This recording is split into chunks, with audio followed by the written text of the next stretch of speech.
إنما المؤمنون الذين إذا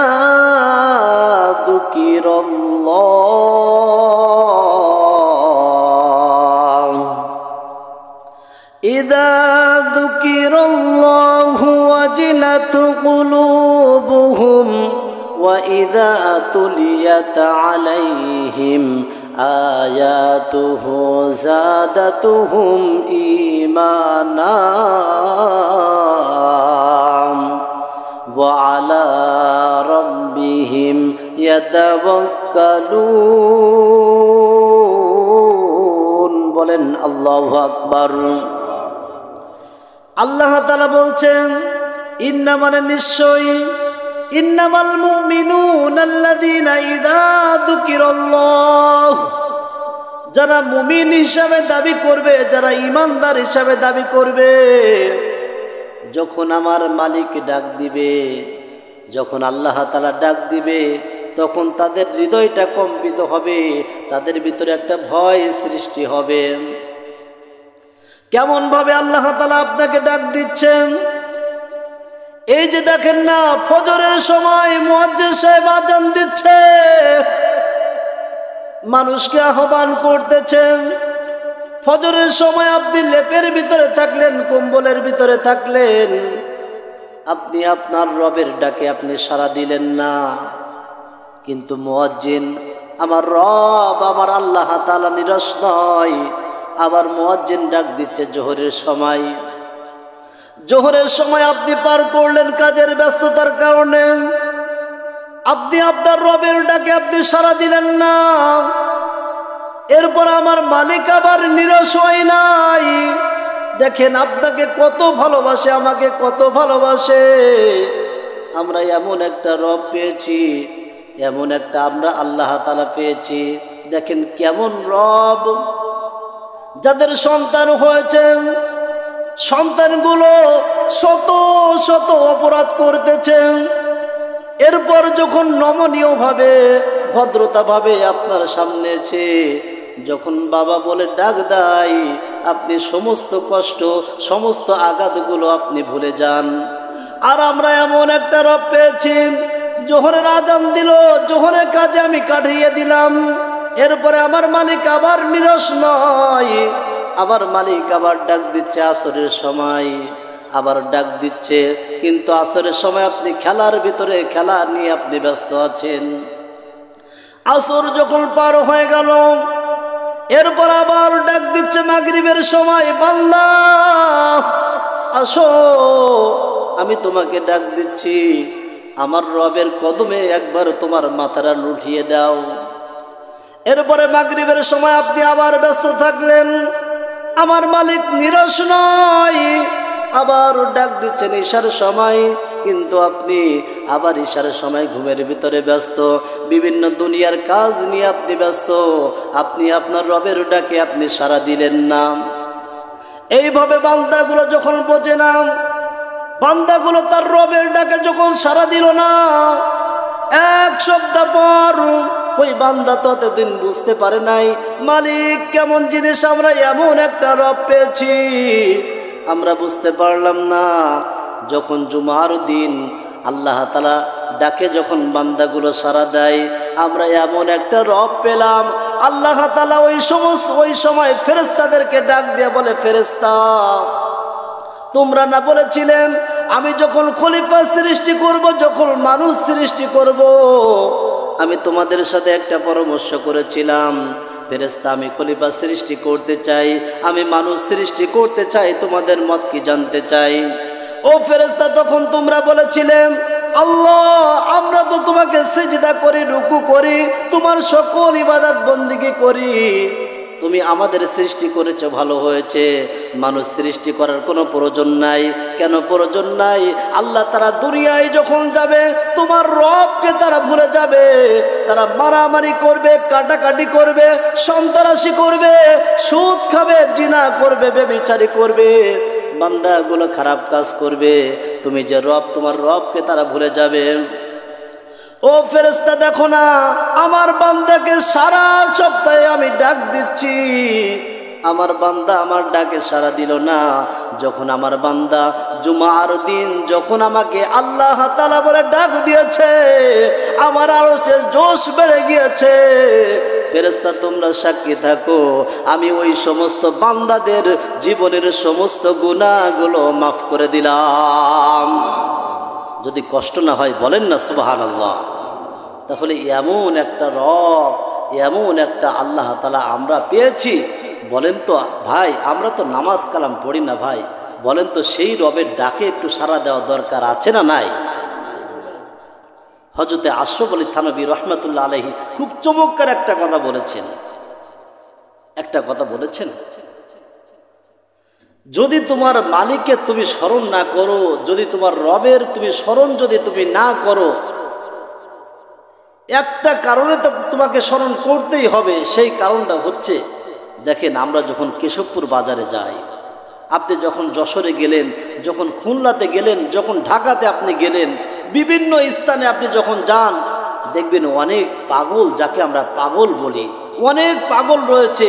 আপনার চেয়ে আমার চেয়ে ওই পাগলের চেহারাটা আরো সুন্দর, তাদের মাথাটা অনেক সুন্দর, তাদের নাক দুইটা আরো সুন্দর, ঠোঁট দুইটা আরো সুন্দর, তাদের হাত পা গুলো আরো সুন্দর। কিন্তু কোনটা ভালো কোনটা খারাপ এটা বোঝার ক্ষমতা নাই।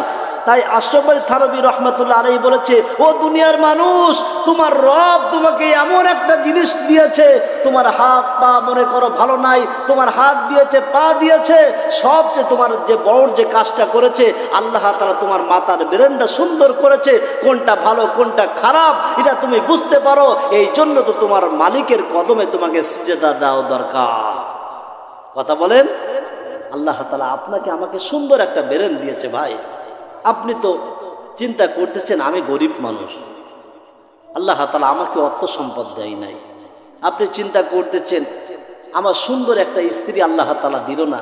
আপনি চিন্তা করতেছেন আমাকে এই নাই সেই নাই। আরে বেটা, তোমার যে অর্থ সম্পদ নাই, তোমার যতটুকু অর্থ সম্পদ দিয়েছে, এই পৃথিবী তোমার যে স্বপ্নটা আছে, তোমাকে আল্লাহ তাআলা যা দিয়েছে, এই স্বপ্ন পৌঁছাতে যে হাজার হাজার লক্ষ লক্ষ মানুষ তারা প্রতিনিয়ত তারা কাজ করে যাচ্ছে, সংগ্রাম করে যাচ্ছে তোমার স্তর পর্যন্ত পৌঁছায় দেওয়ার জন্য। তাহলে আল্লাহ তাআলা অনেক কিছু আপনাকে দিয়েছে। আরে ভাই, আপনাকে তো আল্লাহ তাআলা একটা ঘর দিয়েছে।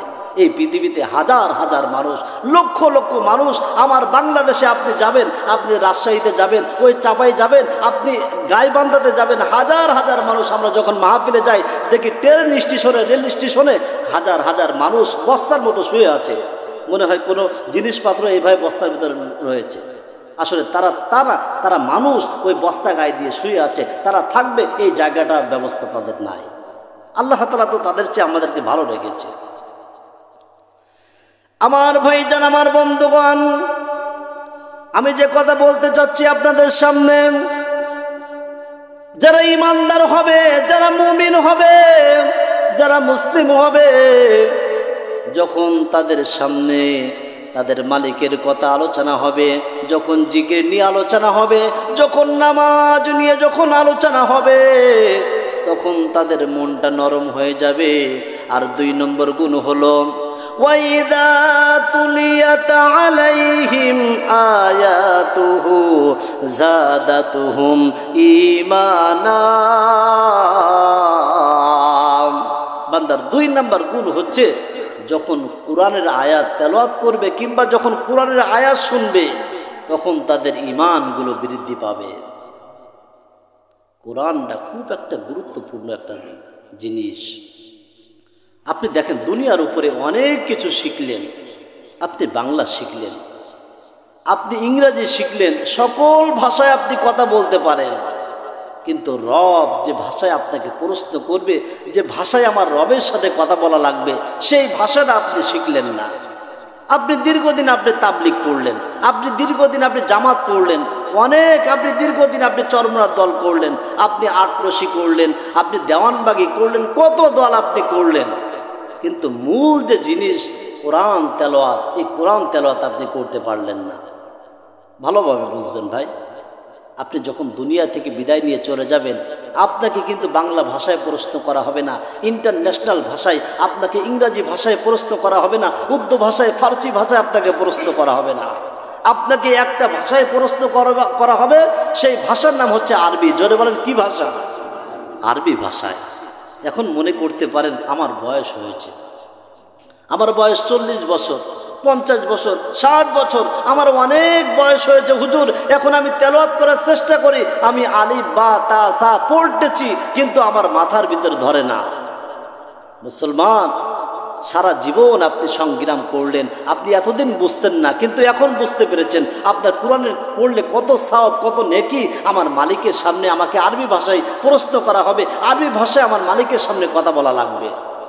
এতদিন আপনি বুঝলেন না, এখন আপনি বুঝতে পেরেছেন। এখন আপনি প্রতিদিন আপনি হুজুরের কাছে যান, আলিফ বা তা সা আপনি পড়তে যান, এরপরে জিম হা খ দাল জাল, আপনি মনে করেন জিম থেকে আবার শুরু করেছেন, আবার আলিফ বা তা সা আপনি ভুলে গিয়েছেন। যখন আপনি ভুলে গিয়েছেন, এইভাবে আপনি সংগ্রাম করতেই আছেন, এক পর্যায়ে আপনার মৃত্যু হয়েছে, আমি দুনিয়া থেকে বিদায় নিয়ে চলে গিয়েছি। কিন্তু আপনি যে আলিফ বা তা সা এইভাবে পড়তেই আছেন, শুধু 5টা অক্ষর পড়তে আছেন, যখন আপনি দুনিয়া থেকে যখন বিদায় নিয়ে চলে যাবেন, আল্লাহ তাআলা শহীদি মৃত্যু আপনাকে দিবেন। বলেন সুবহানাল্লাহ। যদি আপনি চেষ্টা না করেন তাহলে কিন্তু হবে না। তাহলে এখন আমাদের করণীয় কি? হুজুর আমরা পড়তে পারলাম না, আমরা আরবি জানি না, তাহলে কি করণীয়?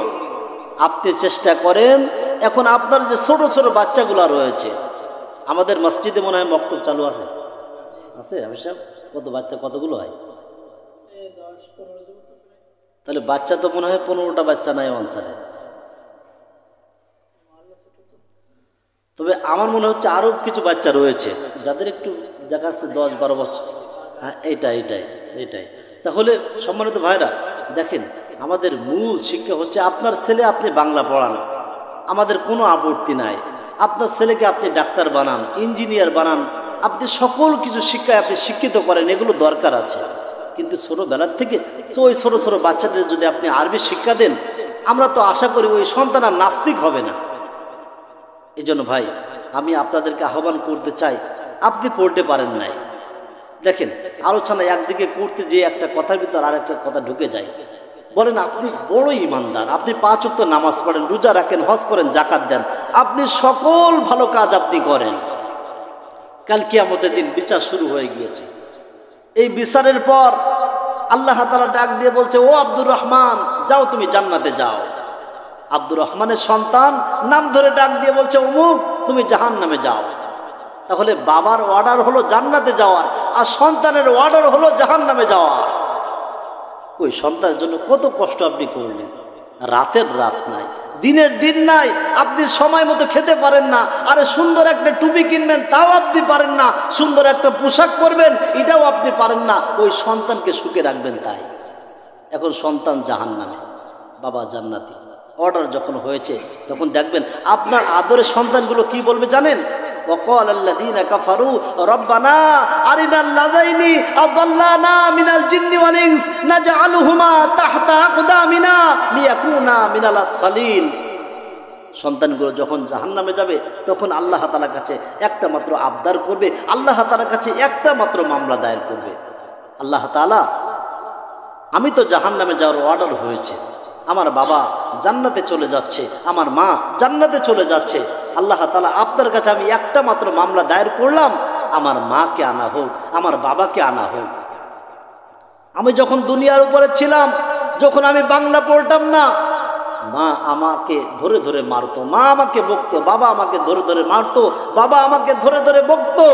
কিন্তু আমি যখন আরবি পড়তাম না তখন আমাকে কিছু বলতো না। আমি যখন ইংরাজি পড়তাম না, বাবা আমাকে বকতো, মা আমাকে বকতো। কিন্তু যখন আমি নামাজ পড়তাম না, মা আমাকে কিছু বলতো না, বাবা আমাকে কিছু বলতো না।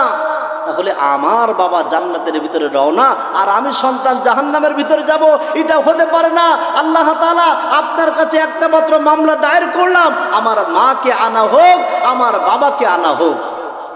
আর মায়ের গলার উপরে পা রেখে, বাবার গলার উপরে পা রেখে আমি সন্তান জাহান্নামে যেতে চাই। তাহলে কই আপনার সন্তানের জন্য এত মুহাব্বত করলেন, এত ভালোবাসেন, এত মুহাব্বত করেন, তাহলে সন্তান আপনাকেও জাহান্নামে নিয়ে যাওয়ানোর জন্য ব্যস্ত হয়ে যাবে। শুধু মা বাবার খেদমতের ওয়াজ করলে তো হবে না। যে জায়গায় মাহফিলে যায়, হুজুর মা বাবার খেদমত সম্পর্কে আলোচনা করেন। আরে মা বাবা সম্পর্কে আগে আলোচনা না, আগে আপনি বাবা হয়েছেন, মা হয়েছেন, আগে সুন্দর সন্তান আপনি গড়েন, দেখবেন অটোমেটিক এমনিই আপনাকে খেদমত করবে, আপনাকে ভালোবাসবে। কিন্তু আপনি তো সন্তান গড়তে পারেন নাই, আপনি ভুল করেছেন, কিন্তু আপনাদের সন্তানগুলো এভাবে ভুল করেন না ভাই। মক্তবে পাঠাবেন, মক্তবে পাঠাবেন, সে বাংলা পড়ুক, ডাক্তার বানান, আপনি ইঞ্জিনিয়ার বানান, এগুলো আমাদের দরকার আছে, মুসলমানের সন্তান দরকার আছে, কিন্তু আপনি আরবি শিক্ষা দেন বাচ্চাদের। সম্মানিত ভাইরা, আর 3 নম্বর গুণ হচ্ছে ও আলা রব্বিহিম ইয়াতাওয়াক্কালুন। ইমানদার বান্দাগুলো সব সময় আল্লাহর উপরে ভরসা রাখবে। দেখবেন বিপদ আর বিপদ, চারিদিকে বিপদ, যেদিকে তাকায় সেদিকে বিপদ। এরপরেও বান্দাগুলো তারা আল্লাহর উপরে ভরসা রাখবে যে আমাকে আল্লাহ তাআলা বিপদ দিয়েছে, আমার মালিক ছাড়া তো আমার কেউ নাই, আল্লাহ তাআলা আমাকে উদ্ধার করবে, দুনিয়ার কোনো মানুষ আমাকে উদ্ধার করতে পারবে না। এটা হচ্ছে ইমানদারের বৈশিষ্ট্য। সম্মানিত ভাইরা, আমি শেষবারের মতো আবারও আহ্বান করতে চাই, যেহেতু মাইকের আওয়াজ বাহিরে যাচ্ছে, সম্মানিত মা ও বোনেরা, আগামীকাল থেকে আপনার যে বাচ্চাগুলো আছে, এই বাচ্চাগুলো মক্তবে পাঠাবেন এবং হুজুর মনোযোগ সহকারে পড়ায়, আরও সুন্দর করে পড়াবে ইনশাল্লাহ। আল্লাহ তাআলা কবুল করেন, বলেন আমিন।